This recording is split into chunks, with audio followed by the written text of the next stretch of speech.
Ada hal yang sederhana, tetapi ini besar sekali, yaitu tidak cebok pada saat kencing. Ini penyebab kedua. Walaupun ini bisa saya jadikan penyebab yang kesekian, tetapi memang saya sengaja angkat ini karena sesuatu yang dianggap remeh oleh orang. Cebok ini pada saat kencing, itu adalah bagian daripada syariat kita. Sunnah Nabi SAW, laki-laki dan perempuan duduk atau jongkok pada saat kencing. Jadi tidak berdiri. Karena tujuannya supaya tidak kepercik sana sini. Kapan kepercik ke pakaian kita, najis, walaupun kita sudah wudu tetap tidak sah sholatnya. Apalagi kalau orang dasarnya tidak cebok. Mungkin teman-teman yang pernah datang ke negara-negara non-muslim, tahu kalau mereka tidak peduli dengan cebok ini.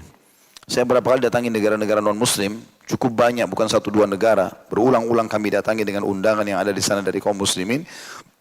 Sulit sekali. Karena semua WC-nya tidak pakai air, kecuali untuk nyiram saja. Jadi untuk cebok tidak ada, gitu kan? Harus menggunakan tisu. Saya tidak bisa membayangkan orang, maaf kalau buang air besar, kemudian hanya menggunakan tisu. Bagaimana dia bisa menganggap dirinya bisa bersih dan suci? Dan ini sumber penyakit. Belum lagi nanti suami istri akan biologis setelah melakukan perbuatan tersebut. Itu sangat kotor, gitu kan? Karena semua yang keluar, itu juga penelitian medis, yang keluar dari dua lubang ini, buang dari kemaluan, kalau air seni dan juga tinja dari dubur, dari bagian belakang, ini adalah ampas dan kotoran tubuh. Itu penyakit semua, makanya baunya nggak sedap, gitu kan? Dan memang itu dengan kuasa Allah SWT disuruh keluarkan. Dan ini ternyata memang dalam syariat kita justru diancam dengan sangat tegas. Sebagaimana hadis yang masyhur tadi sudah saya sebutkan, bahwasanya Nabi SAW bersabda, waktu melewati dua kuburan dan beliau mengatakan sesungguhnya, tentu riwayat lengkapnya begini, bahwasanya dari Ibnu Abbas lalu anhu beliau berkata, Rasulullah SAW melewati satu kebun dari beberapa kebun Mekah atau Madinah, lalu beliau mendengar suara dua orang yang sedang diazab dalam kubur. Lalu beliau bersabda, sesungguhnya keduanya sedang disiksa dan tidaklah keduanya disiksa karena perkara yang besar dalam pandangan keduanya. Tetapi ketahuilah, itu adalah perbuatan dosa besar.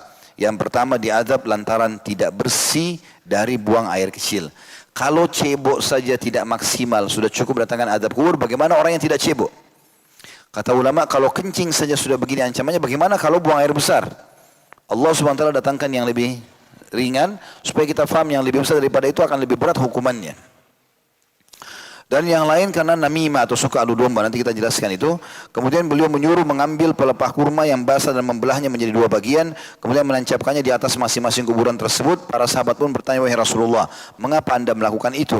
Kata Nabi SAW, semoga keduanya diringankan dari adab setelah atau selama kedua pelepah kurma ini masih basah. Dan ini diriwayatkan Bukhari nomor 216, 218, 1361, Imam Muslim sebutkan di 292, dan banyak sekali riwayat. Tirmidzi meriwayatkan, Abu Daud, An-Nasai, Ahmad, Ibnu Majah, Al-Baihaqi, Ibnu Khuzaimah, Ad-Darimi semua menyebutkan riwayat ini. Berarti menandakan memang kencing ini penyebab siksa kubur. Ada hadis juga yang lebih ringkas daripada tadi, adalah kata Nabi SAW, aktsaru adzabil qabri minal baul. Ketahuilah kebanyakan siksa kubur itu disebabkan oleh air kencing. Dan hadis ini diriwayatkan Ahmad, Al-Baihaqi, Al-Hakim, Darul Qutni, Ibnu Abi Syaibah, dan hadis ini dinilai sahih. Juga sabda Nabi SAW, ammata adzabil qabri minal baul. Umumnya atau kebanyakan siksa kubur disebabkan oleh air kencing. Maka dari itu bersihkanlah diri dari air kencing itu. Hadis riwayat Al-Hakim, Tawarani, dan juga Al-Bazzar, Darul Qutni, dan semua menilai hadis ini adalah hadis yang sahih. Ya. Berarti teman-teman harus peduli dengan masalah ini. Berarti menandakan Islam peduli dengan masalah kebersihan.